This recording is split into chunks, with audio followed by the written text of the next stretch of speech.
Mega Man 4 was what I consider to be the first modern Mega Man game. By that I mean, every part of the formula is accounted for. The first 4 games kept building on each other mechanically. Mega Man 2 introduced E-Tanks, special items, and polished up the overall game design from 1. 3 added extra stages, Rush, and the Slide. 4 adds some exploration and the Charge Shot, along with the 2 castle system. So now we've arrived at the 5th game in the series, and there's kind of nothing left to add. With 6 games on the same console, I think this is understandable, but where exactly does that leave Mega Man 5? Some, mostly older fans, already considered 4 to be a bit of a stagnation. If you've watched my video on that game, you'll know that even though I don't like it, that is definitely not the reason why. No, I think 4 was plenty innovative, and the Charge Shot is such a great addition that changes the series for the better. So at this point, all 5 really has left to do is to improve upon 4, and fix the issues I think that game has. I already mentioned in the last video that I think 5 is a better game than 4, but by how much? And how does it compare to the rest of the series so far? Let's find out. Okay, first of all, obviously this game isn't a carbon copy of Mega Man 4. Despite me saying there aren't many changes, there are still a few, of course. This time around, I'd say Mega Man 5 attempts to polish up the formula rather than add to it. So how does it achieve that? I think the biggest thing is the visuals, which have unsurprisingly seen another improvement. I think 4 was objectively the better looking game, even if I preferred the art design of 3, but 5 easily trounces both. Like before, this is a great looking game. The backgrounds have seen an increase in variety and detail, like this mountain range behind Stone Man's stage, the pipes of Wave Man, and the absolutely beautiful colors of Crystal Man, which gets my vote for the best looking stage in the whole series so far, finally dethroning Gemini Man. The boss designs are also an improvement, with none that I dislike this time around. But wait a second, I just realized, why is Gravity Man's portrait basically the exact same thing as Spark Man? They're pretty different designs in games, so it doesn't really matter, but I just found that kind of funny. And the creativity has seen an increase as well. Charge Man's stage is themed around trains, starting out in a train station before climbing on top of a moving train, and later even going inside it. I just love that. Gyro Man takes place on a giant fleet of airships in the sky. Wave Man has a bunch of pipes that let out steam at the start, then a section where you climb upwards on floating bubbles, then a part where you ride a speedboat through a bunch of enemies in the series' first ever vehicle section. In terms of gameplay, the change that affects the flow of this game the most is the buff they gave to the Charge Shot. Initially, the Charge Shot was a very good option you could use to supplement the special weapons, which were also very powerful. But here? Honestly, the balance is just way off. The Charge Shot is now massive and does more damage, killing most enemies in one hit. And also, the weapons kind of suck this time around. Most of them have low damage output and utility, which I find pretty lame. The Charge Slide is a very cool idea, but often gets you hit because you have to slide directly into an enemy. The Power Stone is infamously unusable, it is seriously so bad. It might be the worst weapon in the series so far. The only extremely niche use case I could find was to use it while on a ladder in a place where nothing can even hit you anyway. But this is made completely null and void because of the gyro attack, which is basically the only good weapon in this game. You shoot a gyro forward, then you can press up or down to change its direction with the right timing. I actually really love this weapon though. It's basically a more fun version of the magnet missile from 3, which was already pretty fun. It takes a bit of skill to use, but that allows it to be very powerful, doing a ton of damage and having lots of ammo. But man is it lame that this is literally the only weapon I actually care about. Like I said, the balance is just way off. Even with the gyro attack being a lot of fun, this game's Charge Shot is so broken that there's almost no reason to use anything else most of the time, meaning we're kind of back to a Mega Man 2 Metal Blade situation. Definitely not as bad, but it's still one of the major problems I have with this game. Speaking of enemies dying quickly, this game has very different enemy design from that of the previous games, which I've actually never seen anybody talk about before. Now, most of them just die in 1 or 2 shots, and I actually find this to be a pretty inspired change. Mega Man 4 made its enemies challenging by increasing their health bars or just having them move in annoying ways that make them difficult to hit. Mega Man 5 follows up on the latter and improves on it so much that it definitely has my favorite enemy design so far. Most enemies die in 3 hits or 1 charge shot or so the difficulty comes from shooting them at unusual angles or timings. Let's look at a few examples to see exactly what I mean. Starman has these enemies that move up and down quickly while shooting at interesting angles. You have to kill them quickly or else they can become difficult to deal with. These cone enemies start out too short to hit them with a normal shot, so you have to get a bit creative, either by using a special weapon or the charge shot. They move quickly too, so you can either shoot them before they start moving or try to dodge them. Napalm Man has some tigers that jump directly at you as soon as you get closer, meaning if you don't have a charge shot already prepared, get ready to take a ton of damage. There are a lot of other instances of this kind of design, but suffice it to say I really love the enemies in this game. I think they take what's good about the changes from 4 and polish everything up to be a lot more fun. Unfortunately, I do think the enemy variety is a bit low again, since this game reuses a few of them pretty often.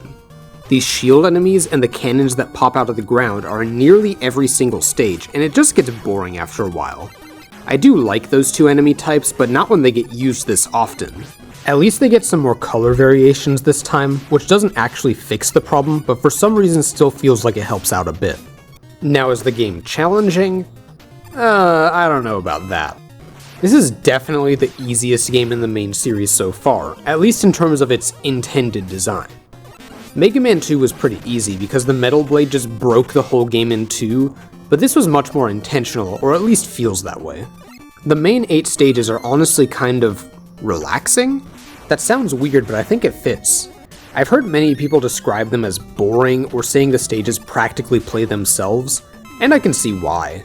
The broken charge shot, the weaker enemies, and the stage design is all made to make this game a nice, easy time for the player. And they also decided to increase the rate of extra lives and health dropping again, which I think was maybe a tiny bit of an overcorrection. Mega Man has had a reputation as being a difficult series basically forever, so I can understand why people would be a bit disappointed by this. And I probably would too, if not for something we'll discuss later. Here's the thing though, the difficulty of a game alone, at least for me, doesn't matter too much by itself. There are easy games I love. There are hard games I love. There are easy games I don't like. There are hard games I don't like. So this change isn't really an issue for me. If anything, it's a nice change of pace anytime I'd get halfway through a classic series marathon, like a little break from the action. As for actual additions to the series, Rush Coil now jumps up acting as a platform instead of bouncing you? Does that even count as an addition? And literally the only other thing I can think of is these letter collectibles you can get in the stages that spell out Mega Man 5. Most of them are really easy to get, but there are a few that are really annoying. And getting all of them unlocks Beat, this bird that homes in on enemies and kills them, very slowly. I am not a big fan of Beat, but I don't know what else they really could have given you for getting all the letters anyway. Oh yeah, there's also this thing called the Super Arrow, which exists. It's supposed to give you another platforming option, but I don't really see why you'd ever use it instead of Rush. Not at all an impactful addition. And of course, I might as well mention the audio. There's a new sound for killing enemies now. I don't know why they decided to do that, but I really like it actually. And the music is weird. Most of it is actually pretty lame, probably the worst in the series, below Mega Man 1, 4, and even Dr. Wily's Revenge. Remember, Mega Man 2 on the Game Boy doesn't exist. Like Starman, Gravity Man, Crystal Man, Napalm Man, Stone Man, unfortunately I seriously could not care less about these songs, they just do nothing for me at all. At least Charge Man and Gyro Man are pretty good, and the boss theme is good too. But the rest is amazing. Wave Man is right up there with the best of 2 and 3. Seriously, this song is absolute perfection. The title music, the Wily stages, also perfection. And then there's Dark Man. I just realized I haven't even mentioned the story up until now, so might as well do that. Proto Man is bad again and kidnaps Dr. Light. So you go to stop him, only to find out in the first castle that it was actually Dark Man, who's been impersonating Proto Man this whole time. Then the real Proto Man saves you by handing you an L. Not a joke, by the way. And this first castle, the group of Dark Man stages, has one of the best Mega Man songs of all time. The first time I played this game, I literally called it my single favorite video game song ever. I wouldn't say that anymore since I've played way more games than I had back then, but it still is probably the main contender along with Bubble Man for my favorite song on the NES. So why the heck is the rest of the music so forgettable? It's actually kind of insane how big of a disparity there is here. I doubt it's just me, I'm interested to hear what the rest of you think. Now, I'm sure anyone who watched my Mega Man 4 review is wondering about my thoughts on the bosses this time around, considering the 10-minute rant from that video. And, well, they're pretty decent actually. I'd say they're probably the best in the series so far, which, to be fair, isn't really saying that much.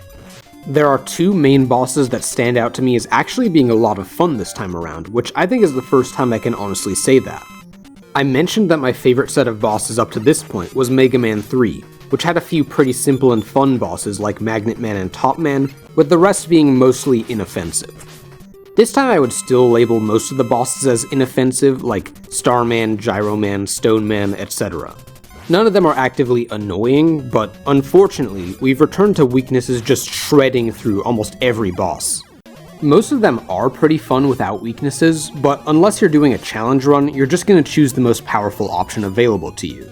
Now, the two massive exceptions I can point to are Gravity Man and Charge Man, both of which are really fun. Gravity Man shoots at you in a slightly erratic pattern, forcing you to have good reaction time, and he flips gravity every few seconds, which gives you an opportunity to attack as you fall past each other. His weakness is the Star Shield, which is pretty tough to use, kind of like the Dive Man fight in the previous game, but less chaotic. And that means it takes a good amount of skill to get up close and hit him. The fight takes on this really unique flow that feels like a dance as you go up and down to try to position yourself and time your attacks properly. Easily my favorite main boss so far. Charge Man is also a very memorable fight. His weakness is the Power Stone, which is completely useless, meaning you're essentially forced to use the charge shot instead.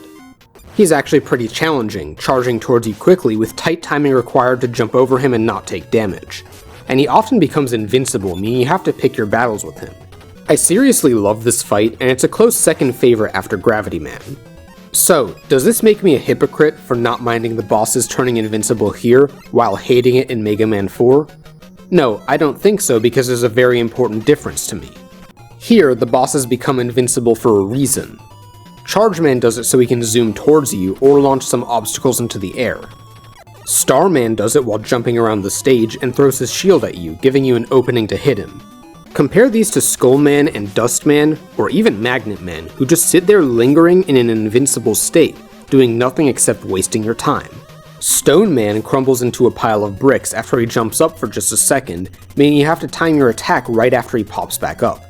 And Gyro Man flies up where you can't see him, making you dodge his gyro attacks while you wait for him to come back.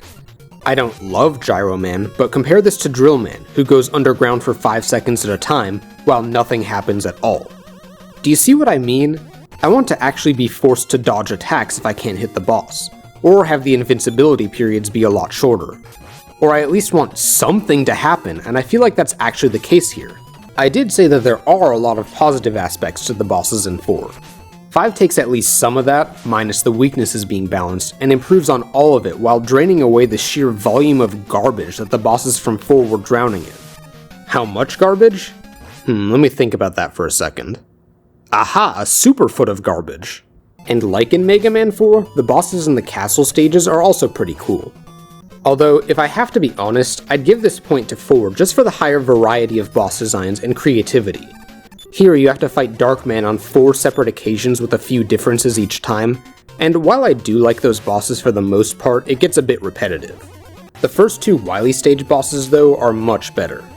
The one in the first stage makes you shoot 2 spiky platforms to launch towards you, giving you the height required to shoot the head. That one is a real highlight. But I think that's about it. We're looking pretty good so far. You know the drill, man, by now. Let's look at the stages, starting with Starman.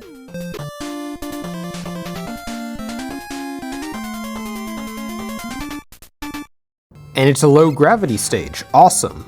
I mentioned before that I love things like this in basically every game that has them, which probably has a lot to do with me playing so much Mario Galaxy 2 growing up, and also with me playing so much Mario Galaxy 1 growing up. No, that wasn't out of order by the way, I played 2 first, but that's the story for another day. In this stage, you jump really high, which just feels great. They really take advantage of that with the enemies too, which move up and down quickly, so timing your jumps and lining yourself up with them is a bit of a challenge. We also have this Star Wars robot thing. Wait, what's the one I'm thinking of? The AT-ST, I think? Yeah, that one. That's a pretty cool enemy. This stage is pretty easy and is a great starting point. I really like this section near the end with the platforms going up and down, letting you jump way off the top of the screen. And the boss is pretty decent as well. There's not much to say here though, it's just a fun, easy, good-looking stage that I enjoyed. I liked that last one, but Gravity Man is a lot more interesting. These zones that switch your gravity up and down, God, I love it. More of this, please. Not only is the concept great, but they use it really well too. They made some types of enemies that switch along with you when you flip the gravity, and some that aren't affected.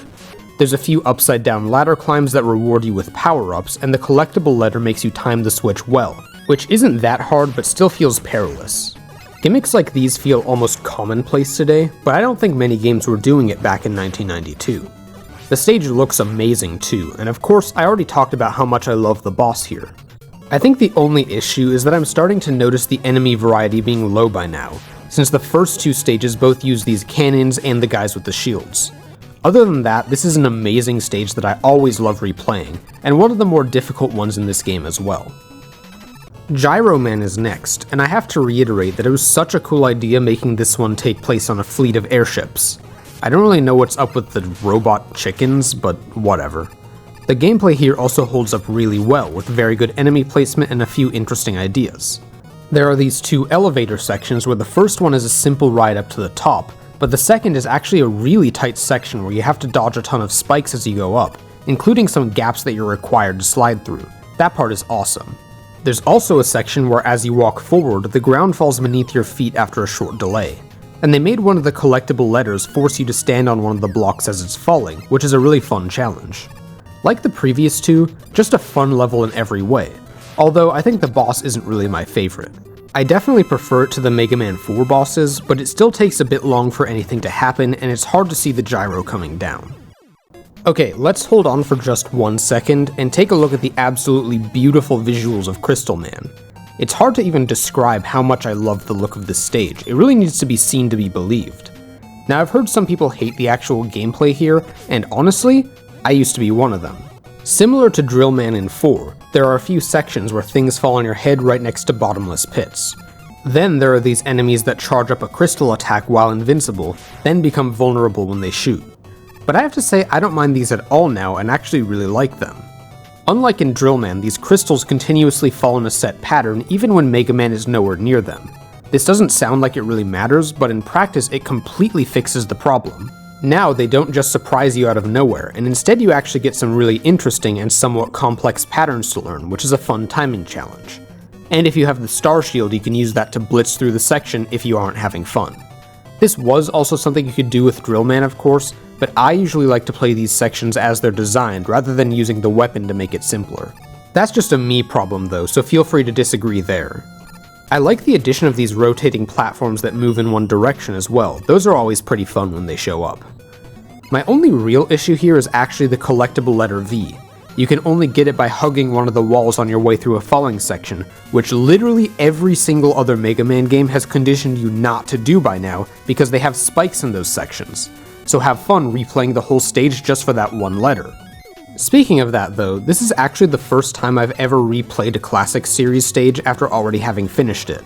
Today I learned that if you do that, you don't have to refight the boss, you just get to the room and the stage automatically ends. That's pretty cool.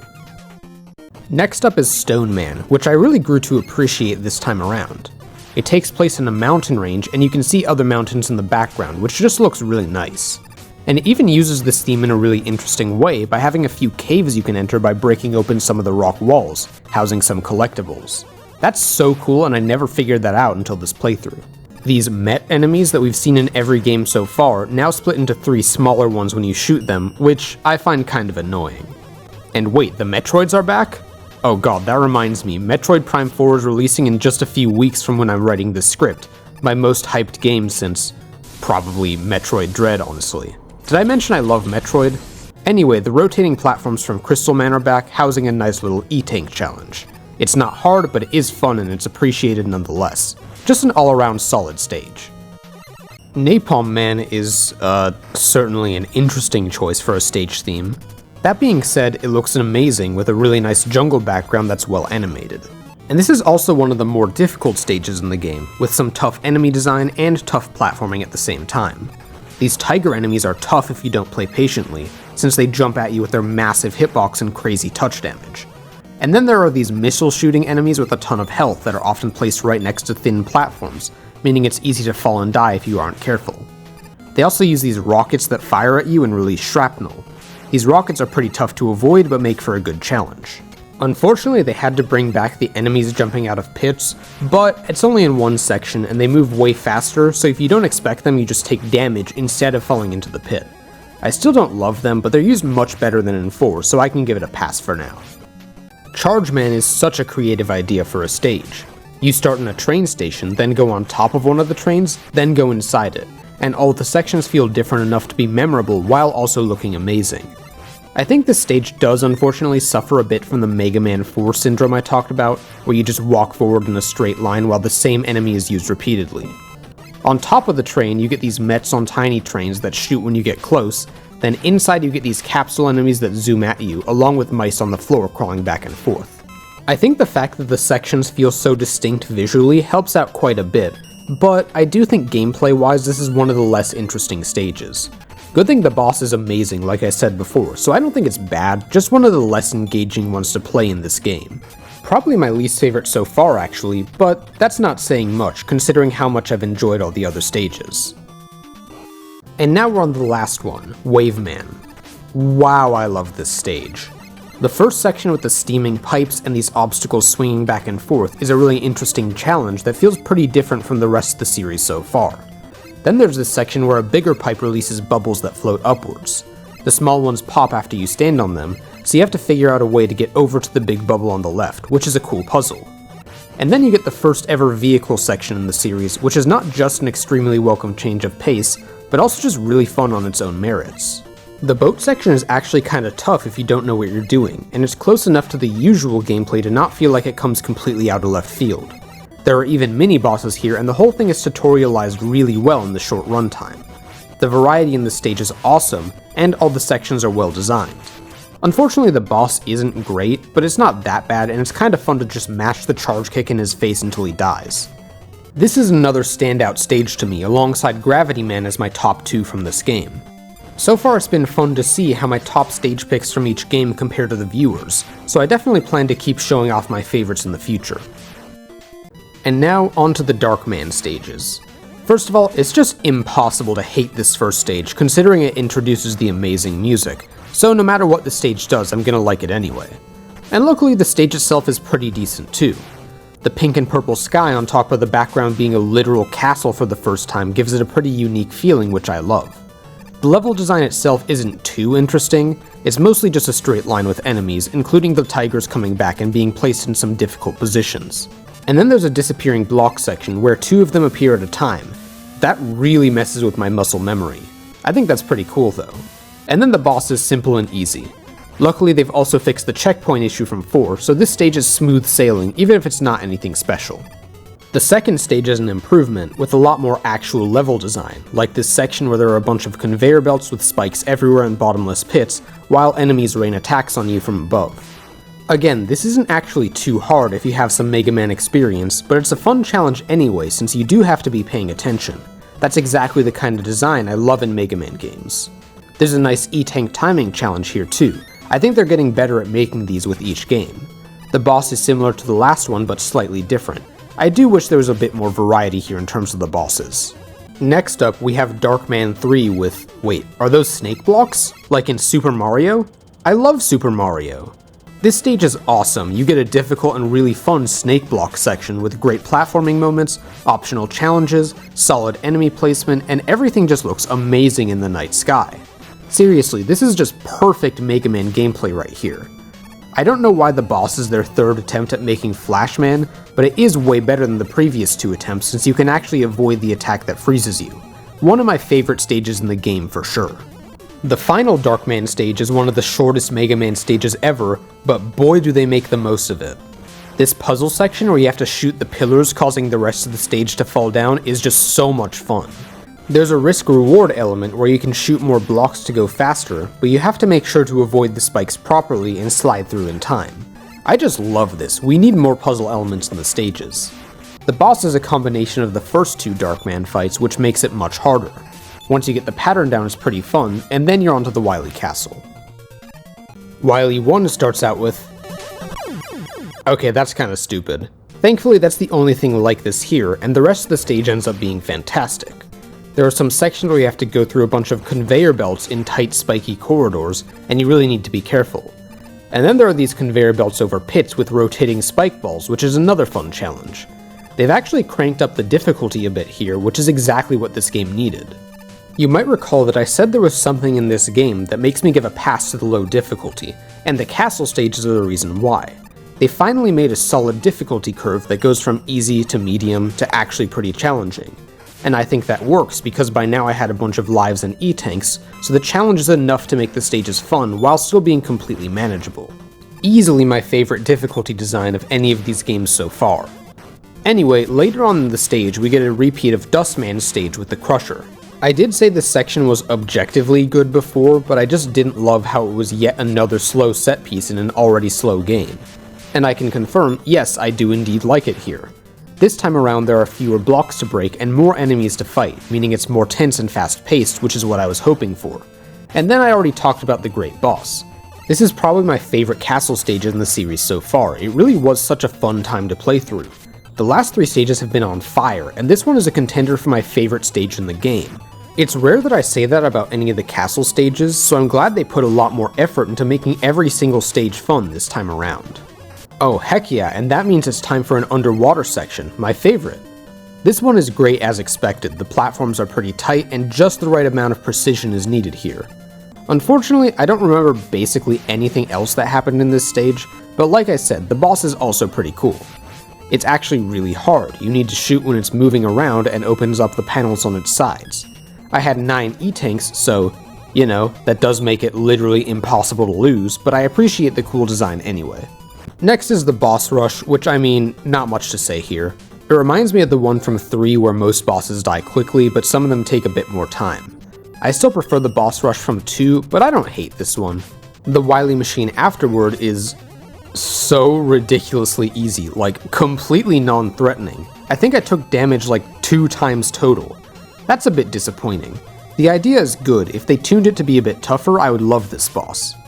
And finally, Wily 4 is like a 5-second long stage. Why even have a stage at all at that point? You just fight 3 enemies and then you're at the final boss, which absolutely sucks. This is my least favorite final boss in the series so far actually, because it just takes way too long while not challenging the player whatsoever. You either just sit there waiting for him to appear low enough to hit him with 1 charge shot, or if you got all the letters, you use beat and just sit there doing nothing while the boss takes like 3 minutes to die. Seriously, this is just complete garbage, easily the worst part of the entire game and I hate it. The first phase is pretty fun, but the capsule is just horrendous. And that, unfortunately, ends Mega Man 5. Okay, that was a terrible end to the game, but as you can probably guess from the tone of this review, it is nowhere near enough to get me to dislike it. Mega Man 5 was just a really fun time from beginning to 5 minutes before the end. I've heard many people call this game bland, boring, uninteresting, etc. And I kinda get it, but not really. Mega Man 1 through 4 are various levels of good, but mostly achieve that through very messy design. Yes, I even think that's somewhat the case with Mega Man 4, even if many of you will disagree. Mega Man 2 and 3 are mostly fun games that are also inundated with garbage to some degree. The Boo Beam Trap, the Heat Man disappearing blocks, the Needle Man Dock Robot section, etc. By contrast, Mega Man 5 really just doesn't have any of these moments. Because of that, I can kinda see why people would find it less memorable than the other games. I mean, it's the 5th game in the series and it's not doing much of anything new, at least in theory. Where I disagree with this though, is that I just find every stage fun and varied. I mean, in the main 8 stages you get one with low gravity, one that flips the gravity, one where you can literally mine through the walls of a mountain, one where you're on a train, one where you ride a boat. Seriously, the level of creativity and variety here is awesome. I think these stages are just barely behind those of Mega Man 3, and that's only because of the lower difficulty making them slightly less interesting. And then the castle stages really pick up the slack as well, finally offering a real challenge in addition to the fun design the rest of the game has. I think Mega Man 4 would have a comparably good set of castles, if they didn't drop the ball entirely with the horrible checkpoint system. so I guess Mega Man 5 also has the best castle stages, basically by default. I think because of that, I can crown Mega Man 5 as my favorite in the series so far. I don't think it's that far ahead of 3, but it definitely edges it out for me just because of how consistently enjoyable it is. 3 was the definition of highs and lows, but the lows are just low enough and happen often enough for me to prefer 5. Is it my favorite in the whole classic series? Well, no, I wouldn't say so. There are actually a few that I like more than this one. Guess we'll just have to see what those ones are. Well, that's enough talk about Mega Man 5 for now. As for what's next, both Mega Man 3 and 4 on the Game Boy released between 5 and 6, so we'll have to wait a bit to see what I think of the final NES game. Mega Man 6 is definitely an interesting one, where I usually just don't hear it discussed at all, but I also almost never see it ranked near the bottom either. But that's for another time. And because we have 2 Game Boy games in a row, I'm planning to spice it up a bit with my first non-Mega Man related video since I learned how to make videos that are somewhat watchable. Seriously, don't go back and watch my first 2 videos, they are such garbage. At least the link to the past dungeon ranking is fine enough. But hey, considering I've only been making videos for like 3 or 4 months, I'm very happy with my improvement during that time. Maybe someday I can actually get a capture card or an actual microphone. You know, so I don't have to use the Nintendo Switch 30-second recording feature and my laptop on my couch. Yeah, check out my awesome recording setup. But anyway, that's enough of a tangent for today. Next up is Mega Man 3 on the Game Boy. See you then, and thanks for watching.